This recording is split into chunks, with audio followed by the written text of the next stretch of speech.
നമസ്കാരം, സിവിൽസ് മലയാളിയിലേക്ക് സ്വാഗതം. നമ്മളിന്ന് നോക്കുന്നത് ടൈപ്സ് ഓഫ് അൺഎംപ്ലോയ്മെൻ്റ് ആണ്. ഒരു എക്കോണമിയിൽ വളരെ പ്രധാനപ്പെട്ട ഒരു ഫാക്ടറാണ് അൺഎംപ്ലോയ്മെൻറ്റ്. പ്രധാനമായിട്ട് 9 ടൈപ്പ് അൺഎംപ്ലോയ്മെൻറ്റ്സ് ആണ് ഒരു എക്കോണമിയിൽ നമുക്ക് കാണാൻ സാധിക്കുക. Structural unemployment, frictional unemployment, cyclical unemployment, disguised unemployment, educated unemployment, open unemployment, under employment, voluntary unemployment, natural unemployment, അങ്ങനെ 9 ടൈപ്പ് അൺഎംപ്ലോയ്മെൻറ്റ്സ് ആണ് ഒരു എക്കോണമിയിൽ ഉണ്ടാകുന്നത്. ആദ്യമായിട്ട് നമുക്ക് സ്ട്രക്ചറൽ അൺഎംപ്ലോയ്മെൻറ്റ് എന്താണെന്ന് നോക്കാം. ഒരു എക്കോണമിയിൽ ഉണ്ടാകുന്ന സ്ട്രക്ചറൽ ചേഞ്ചിനനുസരിച്ചുള്ള അൺഎംപ്ലോയ്മെൻ്റ് ആണ്. ഉദാഹരണത്തിന് ടെക്നോളജിയിൽ വരുന്ന ചേഞ്ചുകൾ, ഗവൺമെൻറ് എടുക്കുന്ന പോളിസികളിൽ വരുന്ന ചേഞ്ച്, പോപ്പുലേഷനിൽ വരുന്ന ചേഞ്ച്, അങ്ങനെ പല സ്ട്രക്ചറൽ ചേഞ്ചസിനനുസരിച്ച് അൺഎംപ്ലോയ്മെൻറ്റ് കൂടുകയും കുറയുകയും ചെയ്യുന്നു. ഇതിനെയാണ് സ്ട്രക്ചറൽ അൺഎംപ്ലോയ്മെൻറ്റ് എന്ന് പറയുന്നത്. ഇങ്ങനെ ഉണ്ടാകുന്ന അൺഎംപ്ലോയ്മെൻറ്റ് ഒരു ലോങ് ടേം നേച്ചറിലുള്ള ഒരു അൺഎംപ്ലോയ്മെൻ്റ് ആണ്. ഇത് മറികടക്കാൻ വേണ്ടിയിട്ട് ഒരു റിവേഴ്സ് ഗവൺമെൻറ് പോളിസി അല്ലെങ്കിൽ അത്തരത്തിലുള്ള ഒരു റിവേഴ്സ് മെക്കാനിസം ആവശ്യമാണ്. സ്ട്രക്ചേർഡ് അൺഎംപ്ലോയ്മെൻ്റ് അവസ്ഥയിൽ കമ്പനീസിന് ആവശ്യമായ സ്കിൽസ് ആൻഡ് എഡ്യൂക്കേഷനും തൊഴിലാളികൾക്ക് നൽകാൻ കഴിയുന്ന സ്കിൽസ്, എഡ്യൂക്കേഷൻ, എക്സ്പീരിയൻസ് തുടങ്ങിയവയും തമ്മിൽ വലിയ മിസ്മാച്ച് ഉണ്ടായിരിക്കും.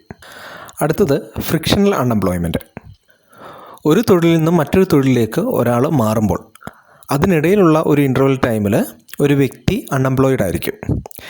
ഈ ഇൻ്റർവൽ ടൈമിലുണ്ടാകുന്ന അൺഎംപ്ലോയ്മെൻ്റ് ആണ് ഫ്രിക്ഷണൽ അൺഎംപ്ലോയ്മെൻ്റ് എന്ന് പറയുന്നത്.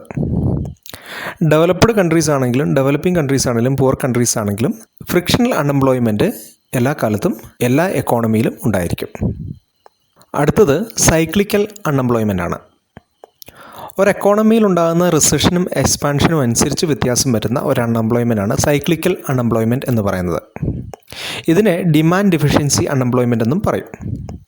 അതായത് അഗ്രിഗേറ്റ് ഡിമാൻഡിലുണ്ടാകുന്ന കുറവ് മൂലമാണ് സൈക്ലിക്കൽ അൺഎംപ്ലോയ്മെൻറ്റ് ഉണ്ടാകുന്നത്. അഗ്രിഗേറ്റ് ഡിമാൻഡ് എന്ന് പറയുന്നത് ഒരു നിശ്ചിത സമയത്ത് ഒരു എക്കോണമിയിൽ ഉണ്ടാകുന്ന ടോട്ടൽ ഗുഡ്സ് ആൻഡ് സർവീസിലുണ്ടാകുന്ന ഡിമാൻഡിനെയാണ്.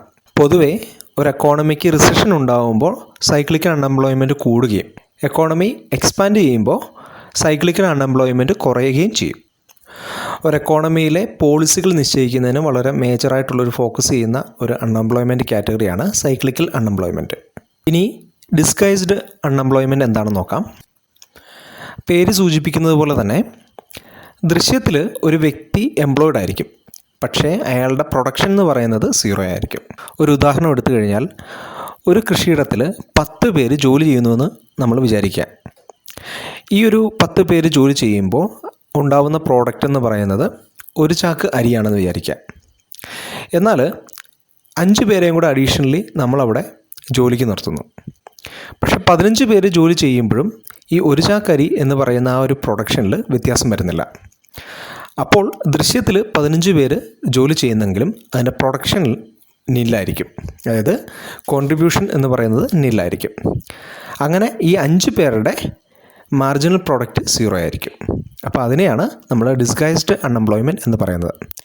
ഇന്ത്യൻ അഗ്രികൾച്ചറിൻ്റെ ഒരു പ്രധാനപ്പെട്ട ഫീച്ചറാണ് ഈ ഡിസ്ഗൈസ്ഡ് അൺഎംപ്ലോയ്മെൻറ്റ്. എഡ്യൂക്കേറ്റഡ് അൺഎംപ്ലോയ്മെൻറ്റ് എന്ന് പറഞ്ഞു കഴിഞ്ഞാൽ ഒരു വ്യക്തിയുടെ എഡ്യൂക്കേഷന് അല്ലെങ്കിൽ സ്കില്ലിനനുസരിച്ച് ആ എക്കോണമിയിൽ അയാൾക്ക് ജോബ് ഓഫർ ചെയ്യാൻ കഴിയില്ലെങ്കിൽ അതിനെയാണ് എഡ്യൂക്കേറ്റഡ് അൺഎംപ്ലോയ്മെൻറ്റ് എന്ന് പറയുന്നത്. ആ വ്യക്തി അൺഎംപ്ലോയിഡ് ആയിരിക്കും. ഒരു എക്കോണമിയിൽ തൊഴിൽ ചെയ്യാൻ സന്നദ്ധനായ വ്യക്തികൾക്ക് തൊഴിൽ കണ്ടെത്താൻ സാധിക്കാത്ത അവസ്ഥയാണ് ഓപ്പൺ അൺഎംപ്ലോയ്മെൻറ്റ് എന്ന് പറയുന്നത്. ഇന്ത്യയിലെ ഗ്രാമങ്ങളിൽ നിന്നും സിറ്റിയിലേക്ക് കുടിയേറുന്നത് ഇതിനൊരു ഉദാഹരണമാണ്. എഡ്യൂക്കേറ്റഡ് അൺഎംപ്ലോയ്മെൻറ്റും സ്കിൽഡ് ലേബേഴ്സ് അൺഎംപ്ലോയ്മെൻറ്റും ഈ ഓപ്പൺ അൺഎംപ്ലോയ്മെൻറ്റ് ഭാഗമാണ്. അടുത്തത് അണ്ടർ എംപ്ലോയ്മെൻ്റ് ആണ്. ഒരു എക്കോണമിയിൽ തൊഴിലാളികളുടെ കഴിവിനെ ആവശ്യത്തിനനുസരിച്ച് ഉപയോഗിക്കാൻ സാധിക്കാത്ത അവസ്ഥയാണ് അണ്ടർ എംപ്ലോയ്മെൻറ്റ് എന്ന് പറയുന്നത്. ഇത് നമ്മൾ നേരത്തെ പറഞ്ഞ ഓപ്പൺ അൺഎംപ്ലോയ്മെൻറ്റും എഡ്യൂക്കേറ്റഡ് അൺഎംപ്ലോയ്മെൻറ്റുമായിട്ടും വ്യത്യാസമുണ്ട്.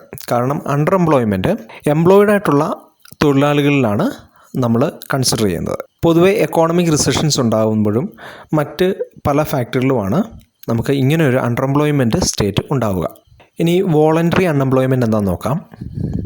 ചില വ്യക്തികൾ അവർ അവർക്ക് ആവശ്യത്തിനുള്ള സമ്പത്തുണ്ടെങ്കിൽ, അല്ലെങ്കിൽ അവർക്ക് ജോലി ചെയ്യാനുള്ള മടിയുണ്ടെങ്കിൽ അവർ വോളണ്ടറി ആയിട്ട് ജോലി ചെയ്യുന്നില്ല എന്ന് തീരുമാനിക്കും. അങ്ങനെ സ്വയം ജോലി ചെയ്യുന്നില്ല എന്ന് തീരുമാനിക്കുന്ന ആ ഒരു സ്റ്റേറ്റിനെയാണ് വോളണ്ടറി അൺഎംപ്ലോയ്മെൻറ്റ് എന്ന് പറയുന്നത്. അടുത്തത് നാച്ചുറൽ അൺഎംപ്ലോയ്മെൻ്റ് ആണ്. എല്ലാ എക്കോണമികളിലും എല്ലാ കാലത്തും 2% മുതൽ 3% വരെ ഉണ്ടാകുന്ന ഒരു അൺഎംപ്ലോയ്മെൻ്റ് ആണ് നാച്ചുറൽ അൺഎംപ്ലോയ്മെൻറ്റ്. ഇത് നമുക്ക് ഒഴിവാക്കാനാവാത്ത വളരെ നാച്ചുറലായിട്ടുള്ള ഒരു അൺഎംപ്ലോയ്മെൻ്റ് ആണ്. പല ഫാക്ടേഴ്സ് ഇങ്ങനൊരു നാച്ചുറൽ അൺഎംപ്ലോയ്മെൻറ്റ് ഉണ്ടാകാൻ കാരണമാണെങ്കിലും നമുക്ക് ഇങ്ങനൊരു അൺഎംപ്ലോയ്മെൻറ്റിനെ, ഒരു 2% മുതൽ 3% വരെയുള്ള നാച്ചുറൽ അൺഎംപ്ലോയ്മെൻറ്റിനെ നമുക്ക് എലിമിനേറ്റ് ചെയ്യാൻ കഴിയില്ല. ഇതാണ് ഒരു എക്കോണമിയിൽ നമ്മൾ കാണുന്ന 9 ടൈപ്പ് അൺഎംപ്ലോയ്മെൻറ്റുകൾ.